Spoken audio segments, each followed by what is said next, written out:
হয় ধৈর্য লাগা। তুই তো আন্ডারওয়ার্ল্ডে চাকরি চাইছিলি। হ্যাঁ ভাই।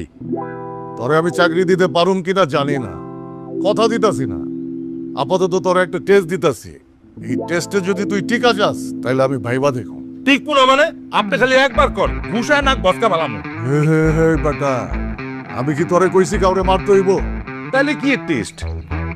শিমুল তো নাই, আমার 3-4টা ডেলিভারি দিতে হইব। তুই কি দিতে পারবি? পারমু না মানে একদম ফাড়া বালামু। এই বেটা, তোর কিছুই ফাড়াইতে হইব না। অ্যাড্রেস ফোন নাম্বার দেওয়া আছে, তুই অ্যাড্রেস মতো যাবি, কাস্টমারকে ফোন দিবি, ফোন দিয়ে কবি স্যার আপনার প্রোডাক্ট চলে এসেছে। প্রোডাক্ট বুঝাই দিয়া টাকা নিয়ে একটা সালাম দিয়ে চলে আসবি। বারবার ফোন দিয়ে ডিস্টার্ব করবি না। এটা কোনো কাম ভাই, আমি পারমু।